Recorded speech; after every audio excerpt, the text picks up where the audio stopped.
Sveiki, su jumis Birolis Bergaudas, Vidurio rytų studijų doktorantas Kembridže. Ir šiandienos epizode pasižiūrėsime, ką Vytautas šneka, o tiksliau kalbant, nusišneka apie islamą. Ir kaip pamatysite, iš tos analizės yra gana aišku, ir vadinkime daiktus jų vardais, kad Vytautas yra absoliutus šarlatanas, kuris jums, mėly žiūrovai, Lietuvos piliečiams, dumia jums smegenis.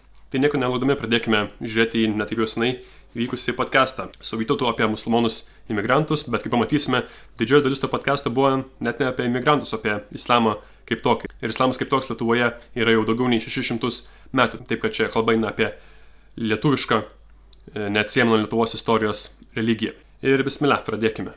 Tai sveiki visi, toliau tęsiam neredaguotą pokalbius, naujas pašnekovas.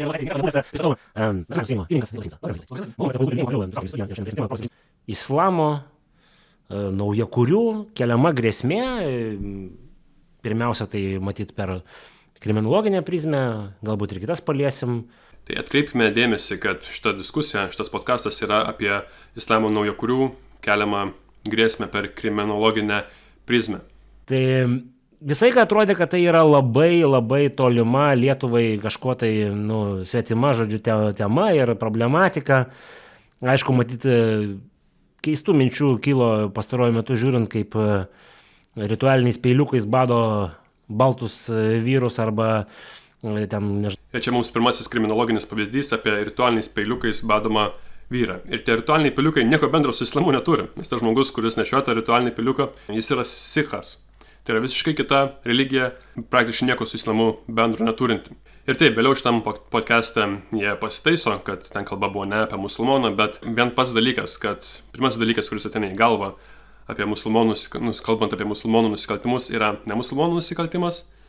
Čia jau mums iškyla klausimas, ar tikrai tada tie musulmonai tokie baisūs, kad netgi kitų žmonių nusikaltimus turime jiems primesti.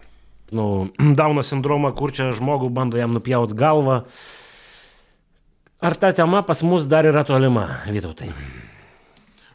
Aš nežinau, kaip visuomenės mąstyme būtų įdomu pamatyti kokius tyrimus, bet mūsų gyvenime tai jinai labai aktualėja. Mes kol kas neturim tų tokių nusikaltimų, kaip čia baisiai pasakoja, bet Europa pilna tų nusikaltimų ir čia nėra kažkokia naujiena. Aš manau, kad priartėjo viskas, mes kažkaip pradėjome matytas. Taip, Europa yra pilna visokiausių nusikaltimų, jos daro ir imigrantai, ir vietiniai, ir turistai, ir visokie kitokie žmonės. Lygiai taip pat kaip europiečių turistai daro nusikaltimus, pavyzdžiui, Tailande, seksualiai išnaudodami Tailando gyventojus. Mes pradėjom atkreipdėmėsi jas, nes, pavyzdžiui, aš kai seniai domiuosi, mažiausiai 10 nuo tada, kai Merkel pakvietė ir čia visai pradėjo masiškai, tai aš kasdien tą srautą matau. Tai 10 metų Vytautas domisi šitais dalykais. Pasižiūrėsim, ką tai 10 metų, kokį peną jie atnešė. Tokių baisių istorijų, kaip ten su Henriu Novaku, tai gal taip labai nepasitaiko, bet tų nužudimų tokių visokių baisių, tai nuolatos pasitaiko. Visur Europoje vakarus nuo Lenkijos pasitaiko. Ir mes tiesiog apie juos nešnekėdavom. O dabar gal dėl to, kad ir Lietuvoje tapo dar nenusikaltimai, bet pats islamas jau tapo masiniu reiškiniu. Lietuvoje islamas buvo masinis reiškinys jau prieš 600 metų, kai Vytautas atsivežė totorius ir jie kūrė savo kaimus, kas palei šiandieninis apibrėžimus galėtų būti netgi getai. Ir iš tiesų labai įdomu, kad tie totoriai, jie net neišmoko iš pradžių lietuvių kalbos, jie kalbėjo, jeigu neklystu, apie 100 metų savo totorių kalbą, paskui pradėjo kalbėti baltarusiškai. Ir pagal šiandieninį integracijos apibrėžimą tai buvo visiškai nesintegravusi bendruomenė, kuri Lietuvoje gyveno ir prisidėjo prie Lietuvos kūrimo, kaip minėjau, 600 metų. Tai mes dabar jau turim panašiai tiek žmonių, manau, tiek turėjom iš viso užsieniečių per pirmus 30 nepriklausomybės metų, būdavo apie 50, dabar jau yra tiek čia. Ir iš to kils viskas, kils nusikalstamumas, aš nebejoju, bet kils diskusijos apie mečetės, kils diskusijos apie tai, kaip gali moteris elgtis. Taip, nusikalstamumas kils, nes nusikalstamumas kyla, kai daugėja žmonių, ypač nepasiturinčių žmonių. Ir didžioji dauguma imigrantų dažniausiai yra darbo imigrantai. Ir dėl to Lietuvoje, kai Lietuva prisijungė prie ES, labai ženkli dalis Lietuvos mūsų pačių budulių išvažiavo lengvesnio darbo ieškoti į vakarų Europą. Ir Lietuvoje tuo metu nusikalstamumas nukrito, o vakarų Europoje pakilo. Iš tiesų Brexitas, viena Brexito priežasčių ir yra būtent rytų europiečiai imigrantai, lenkai, lietuviai, rumunai, visi šitie nepraustaburniai prasigėrę vagys. Taip apie mus buvo kalbama Anglijoje prieš Brexitą ir dėl to tai viena priežasčių, kodėl Brexitas galiausiai įvyko. Kils diskusijos apie šunis viešose vietose, nes musulmonai bijo šunų ir britai jau turi tą diskusiją. Ko tik čia nekils, bet pakalbėsim dar apie tai iš principo. Iš tiesų visos šitos diskusijos, jos nekyla vakarų Europoje, jos yra grinai iš piršto laužti dalykai. Musulmonai neturi jokių problemų, kad kažkas kažkur vedžioja šunis. Čia yra grinai Sinicos fearmongering.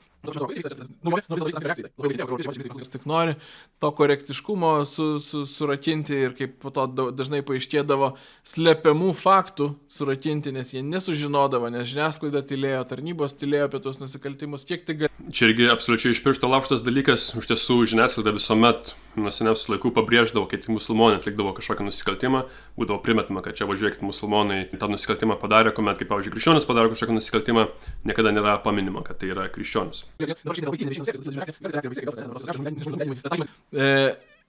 Nuo šitos vietos galim dėti žvaigždutę, tik drąsieji tegu žiūri, nes...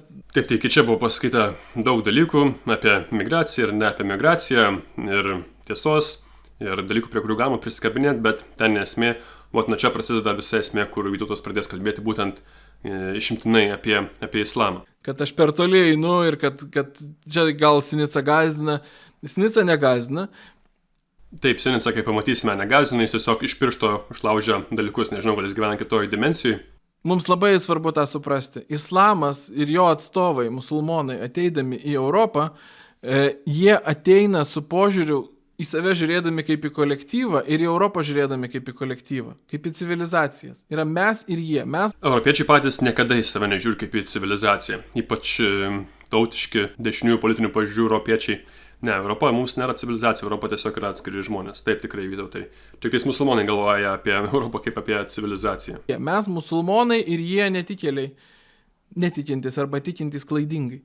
Kafirai yra terminas islame, kas reiškia visus nemusulmonus, nepriklausomai nuo jo kažkokio kitokio santykio su religija. Taip, ne tik islame yra terminas netikėliai, lietuvių kalboje taip pat yra terminas netikėliai. Visose kalbose yra žodis apibūdinantis netikinti žmogų, tai yra vis-a-vis netikinti. Jeigu aš priimu kažkokį tikėjimą, visi kiti žmonės, kurie nepriima to tikėjimo, bus netikintieji. Kaip pavyzdžiui, jeigu aš esu krikščionis, tai visi musulmonai yra netikintieji. Ir patys musulmonai tiki, kad mes esame ne tik tikintieji, mes esame ir netikintieji. Kiekvienas musulmonas taip pat yra kafiras, nes jis atmeta trejybę, jis atmeta Krišną, jis atmeta ten Dzeusą ir taip toliau. Tu negali būti tikintysis tam tikrą religiją, išskyrus atmesdamas kitą religiją. Tai yra natūralus dalykas ir kodėl per to yra kabinėjimasi, man yra labai sunku suprasti. Ir kafirai yra niekintini, kafirai yra, juos galima apgaudinėti, iš jų galima ir reikia tyčiotis, juos reikia apvogti, tai yra pateisinama, nebūtina, bet pateisinama ir taip toliau.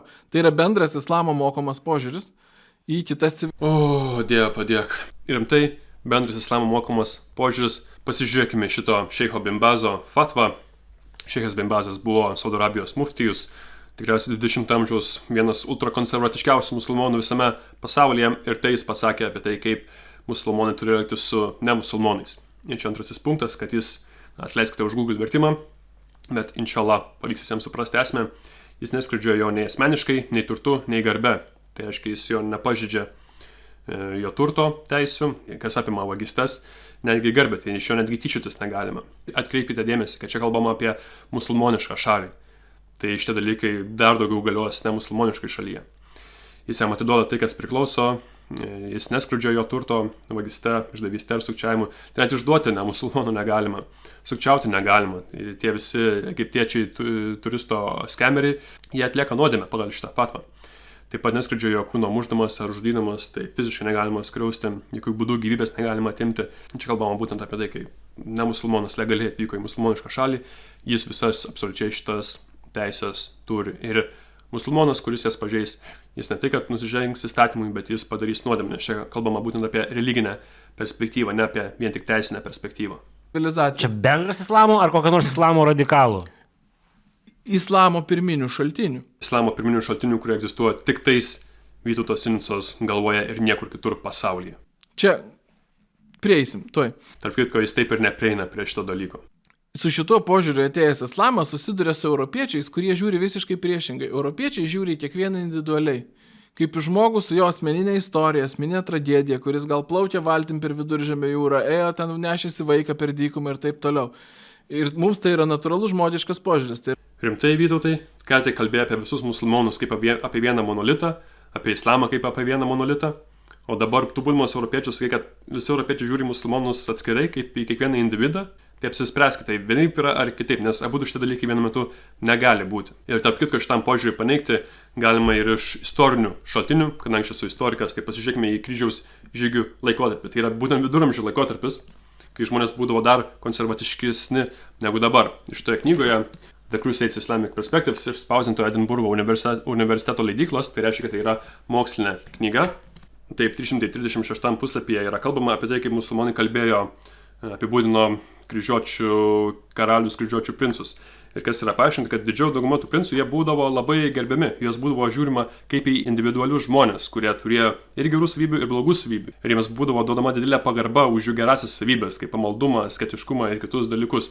Ir tik tais tie kryžiuočiai, kurie nesilaikydavo teisės, nesilaikydavo sutarčių, būdavo nusikaltėliai, tik tais tie būdavo, taip sakant, dedami į šuns dienas. Bet kiti kryžiuočiai, jie būdavo labai gerbiami. Ir tai buvo viduramžiais daroma į kiekvieną nemusulmoną, ne tik kad nemusulmoną, į kryžiuotį, kuris atėjo, užėmė tavo žemę, jis yra okupantas. Netgi į okupantus buvo žiūrima pozityviai. Tai apie ką Česinas kalba yra absoliučiai, nežinau, kitos dimensijos dalykas. Tikrai ne šiandien pasaulyje taip vyksta.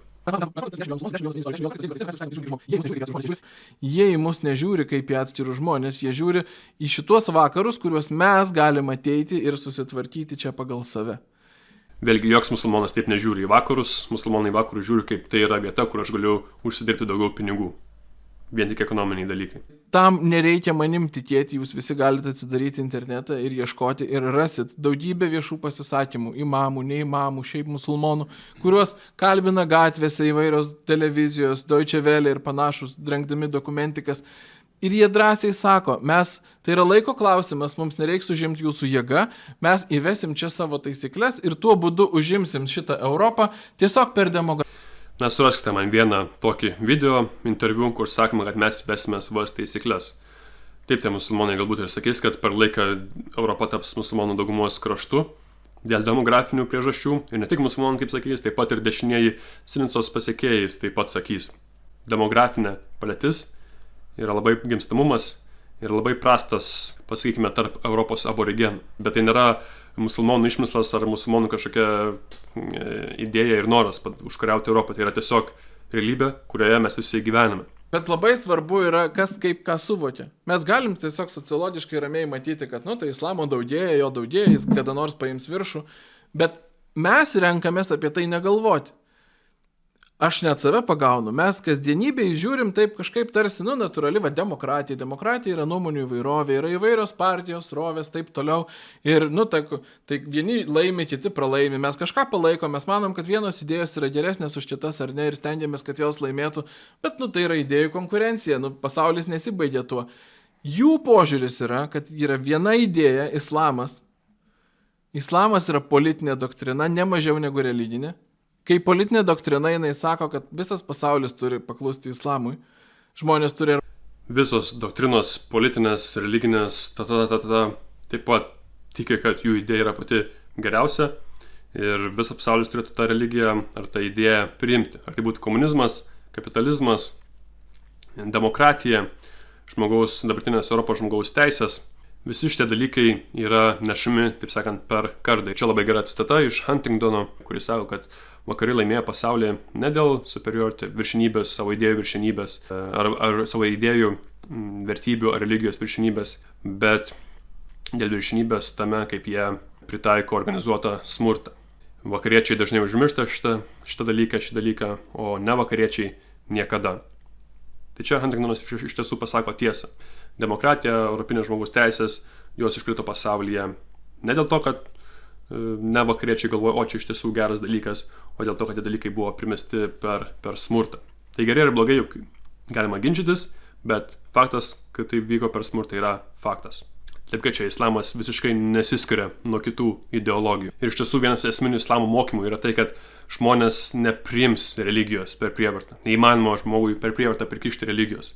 Negi priverstinis atvertimas žmogaus į islamą būtų laikomas neteisėtų. Ir apie tai kalbama Korane, yra keletą eilučių, kurios tiesiogiai uždraudžia per prievartą atversti žmonės į islamą. Ir iš to seka, kad musulmonai labai sutinka su to, ką Vytautas pasakė, kalbėdamas apie vakariečius, jog yra pasaulyje daugybė idėjų, kurios konkuruoja ir galų gale viena jų nenugalės, nes tiesiog žmonės skirtingai masto, turi skirtingas širdis, skirtingas intencijas ir vieni priima tiesą, kas musulmonam yra islamas, o kiti ją nori, nenori atmes. Ir dėl to visada per visą istoriją išskyrus ten prieš pat pasaulio pabaigą pasaulyje bus ne musulmonų. Ir juos reikia nenaikinti, o reikia tiesiog su jais išmokti gyventi, juos gerbti ir juos mylėti, daryti tos dalykus, kaip buvo paaiškinta toje Ibn Baz fatvoje. Žmonės turi arba atsiversti į islamą, arba laikytis, gyventi politiškai šariato teisėje. Čia vėlgi iš piršto laužtas dalykas, istoriškai vidurio rytuose, bet kokioje musulmonų imperijoje, ne musulmonai turėdavo savo autonomiją. Jie galėjo praktikuoti savus įstatymus, tai pavyzdžiui, krikščioniškam kaime galėjo pilnai praktikuoti biblinius įstatymus, galėjo vargyti kiaulieną, gerti vyną, musulmonai tai visiškai nesikišdavo. Nes vėlgi yra tas supratimas, kad skirtingi žmonės skirtingai matys pasaulį ir tu negali savo vertybių primesti kitam. Tai yra esminis islamo mokymas ir islamo istorijos dalis.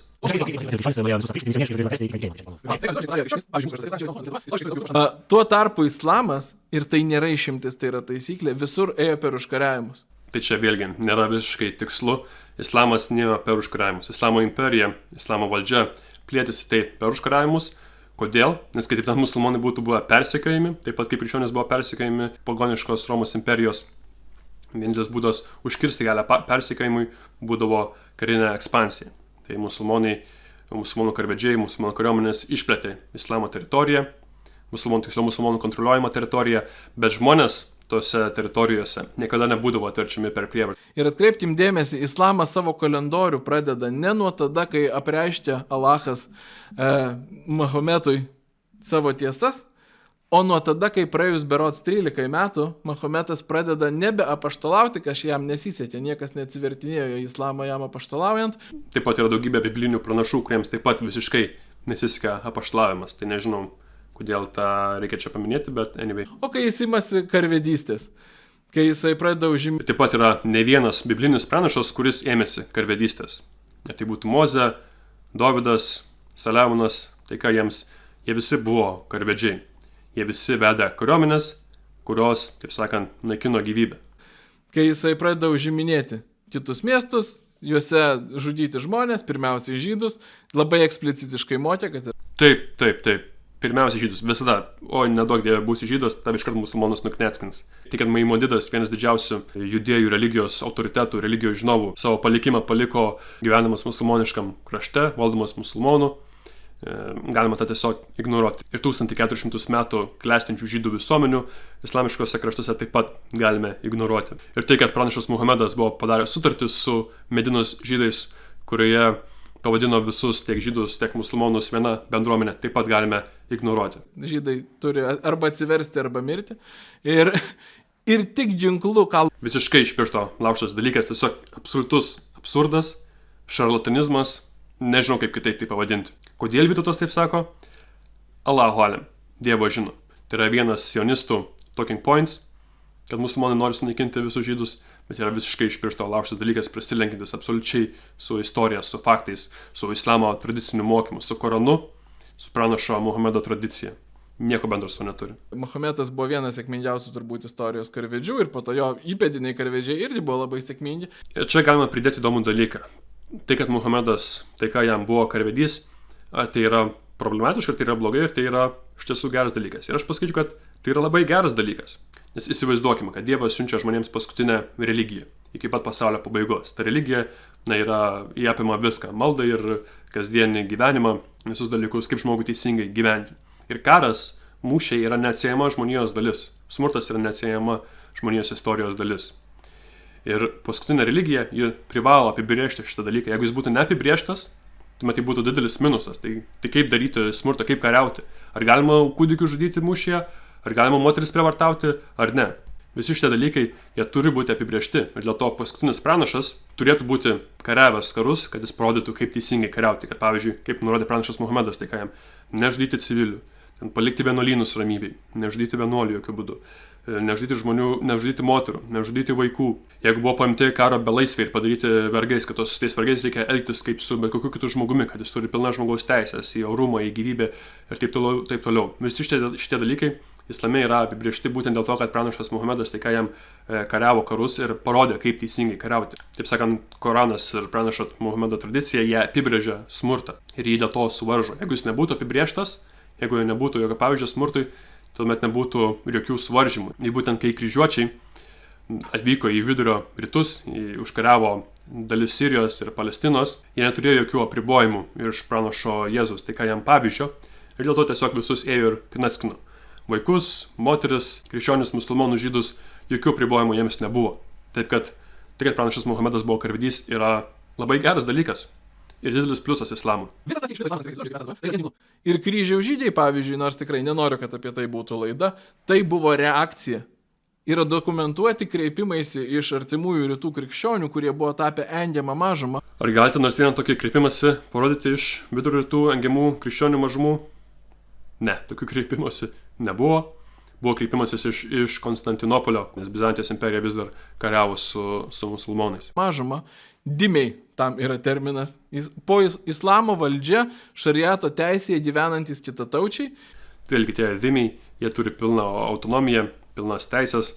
Taip, yra tam tikrų apribojimų ir galim sakyti, kad taip, jie buvo antrarūšiai tam tikrą prasme, kaip šiandien, pavyzdžiui, imigrantai yra antrarūšiai. Imigrantai turi daugiau pareigų, turėti vizą, turėti leidimą gyventi ir turi mažiau teisų. Ir pavyzdžiui, šiuo metu Vytautas netgi kovoja už šitos teisės iš imigrantų atimimą, kad vos padarius nusikaltimą, dėl kurio kliūna baudžiamoji atsakomybė, kad tas imigrantas būtų deportuotas. Ir apie tai kalbama labai įdomiai knygoje, vieno vokiečio orientalisto knygoje A Culture of Ambiguity, kuris 246 puslapyje paaiškina būtent tai, kad viduramžiais žmonių, kaip sakant, bendruomenės būdavo skirstumas būtent pagal jų religiją. Ir dėl to vietiniai yra, tarkim, musulmonai arba krikščionis, o ne vietiniai yra kitų religijų atstovai.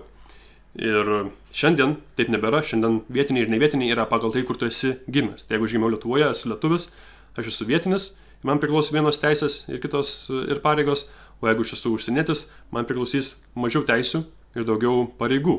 Taip sakant, tai vėlgi bus diskriminacija, tai bus antrarūšis statusas. Ir iš tos perspektyvos žiūrint, anksčiau būdavo liberaliau, nes tu bet kada gali priimti kitą religiją, gali per vieną dieną tapti musulmonu ir turėti pilnas teisės ir mažiau pareigų.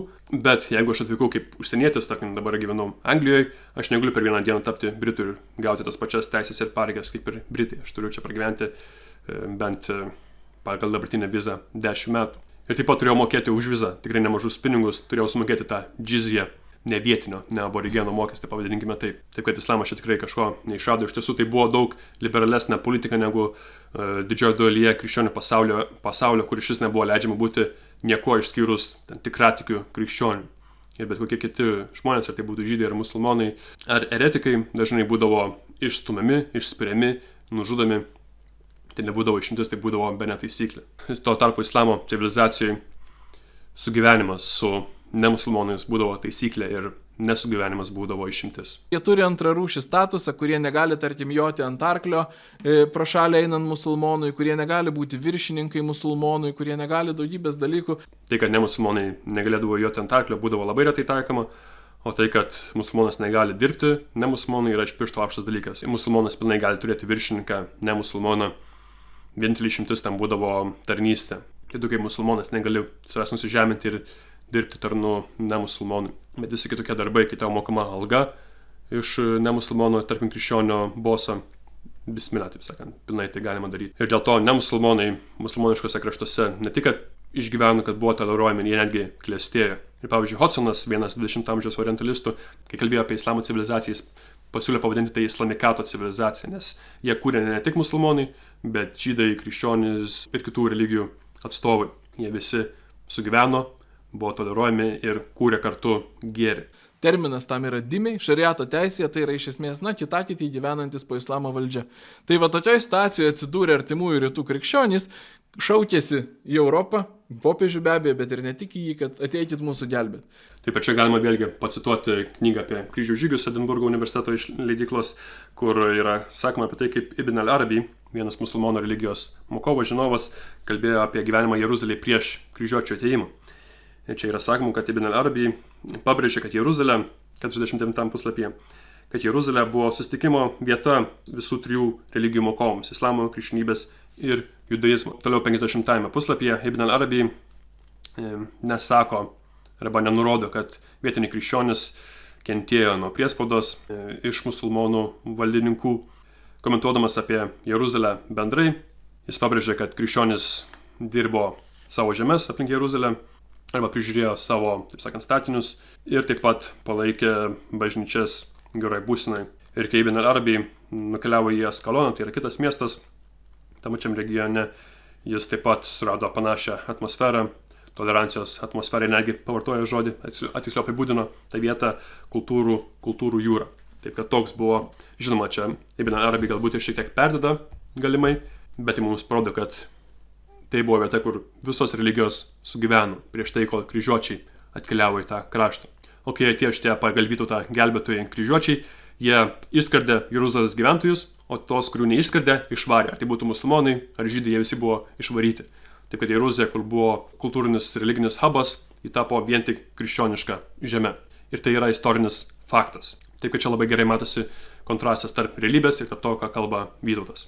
Ir kryžiaus žygiai su visais savo ten po to ir be abejo perlenkimais, nusikaltimais, žudynėm ir ką žmonės padarė iš žmogiškų klaidų, buvo reakcija į tai. Tai nebuvo šiaip žmogiškos klaidos, tai buvo dalykai, kurie buvo palaiminti popiežius. Ir kryžiuočių karaliai, princai, jie nebuvo šiaip neįslavinę kažkokie žmonės iš kaimo. Jie buvo žmonės, kurie labai gerai žinojo krikščionybę, kurie diskutavo, turėjo palaikymą iš dvasininkų, kurie skaitė pirminius religinius šaltinius, Bibliją. Ir jie visą tai palaimino. Nes Biblijoje smurto yra dar daugiau negu pačiam Korane. Ir netgi Biblija pateisina tiek civilių, moterų, kūdikių, negi gyvūnų mūšio lauke žudimą. Taip kad tame, ką kryžiuočiai padarė, nėra absoliučiai nieko nuostabaus. Krikščionybė su islamu visada tik gynėsi. Iki sekuliarių, moderniųjų amžių dabar be abejo, aš čia tikrai nesakysiu, kad... Taip čia absoliutus absurdas. Imperijos niekada nesigina. Imperijos visada nori plėstis. Ar tai būtų viena ar kita imperija, jos nori kariauti viena su kita. Ir tai, kad krikščionys nebuvo pajėgus užkariauti musulmoniškų teritorijų, kuomet musulmonai buvo pajėgus užkariauti krikščioniškasis, tai nereiškia, kad krikščionys tik tais gynėsi, o musulmonai atakavo.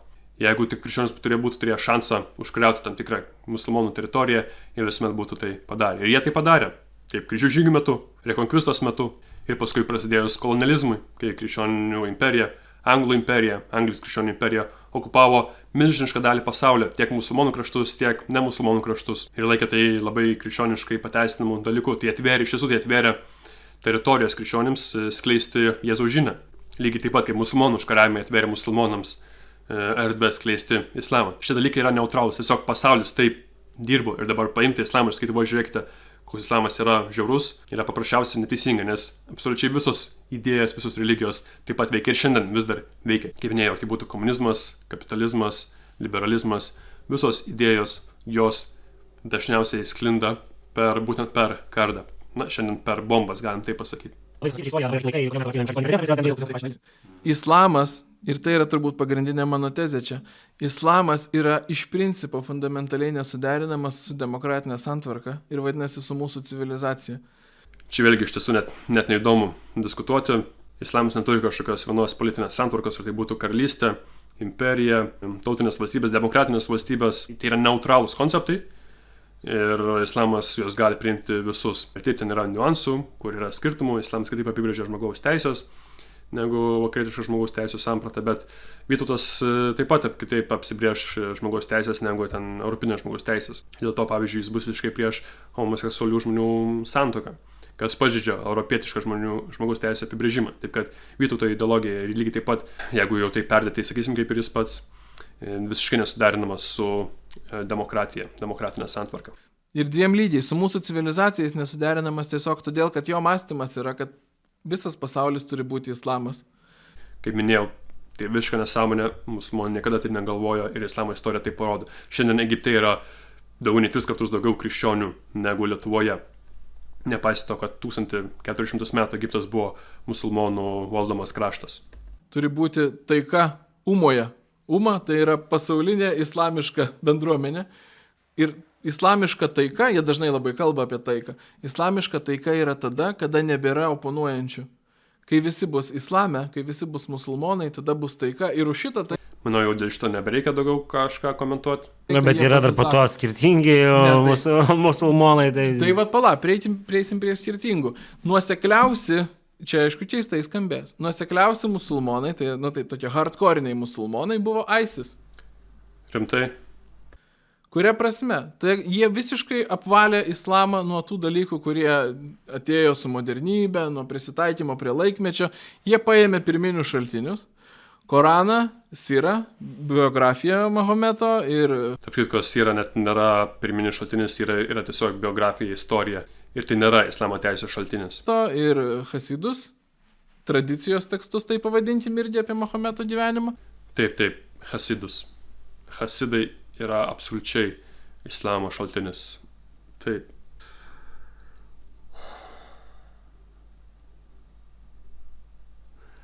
Čia Vytautas kalba apie hadisus. Hasidai ir hadisai panašus žodis gali susimaišyti, jeigu vieną kartą gyvenime ar 2 kartus girdėjai ir vieną ir kitą. Bet jeigu, kaip Vytautas minėjo, 10 metų domėsi apie tai ir po 10 metų domėjimosi sumaišė, vienas svarbiausių po Koraną einantį islamo teisės šaltinių su šitą idėjų pakraipa. Daugiau nieko nereikia. Tam, kad žinotume, kad jis yra absoliutus šarlatanas, melagis. Žmogus, kuris apsimetė, kad jis kažką žino, bet absoliučiai nieko nežino. Kalba lygiai ekspertas, ramiau užtikrintų tonų, bet kalba dalykus, kuriuos pats sugalvojo, tikriausiai pats sugalvojo galvoje, arba kažkur perskaitė kažkokį propagandistinį šaltinį, be jokių nuorodų į pirminius šaltinius ir pasakė, čia atitinka tai, ką aš noriu kalbėti apie islamą, nors tai visiškai prasilenkia su tiesa ir dėl to aš apie tai kalbėsiu. Šitie dalykai jam kaip mokslo daktarui yra absoliučiai neatleidžiami. ISIS yra banditų grupė, kurie absoliučiai netaikė nei Korano, nei hadisų, kurie elgėsi priešingai islamo tradicijai, islamo teisės tradicijai ir išradinėjo naujus įstatymus, kurie islamo istorijoje niekada negaliojo, nebuvo taikomi ir neturėjo jokio pagrindo nei Korane, nei pranašo Hasiduose.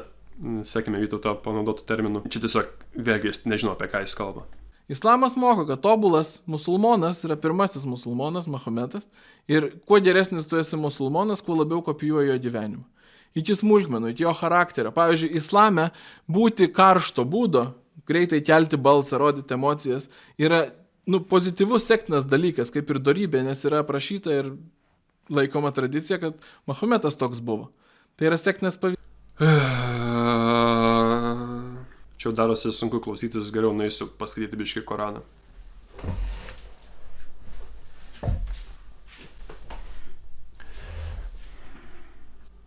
Taip, sūra Lukmanas, 16 eilutė.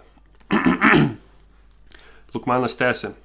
Mano sūnau, net garstyčios sėklos svorio darbas, paslėptas akmenyje ar kur nors dangose ar žemėje, bus atskleistas Allaho.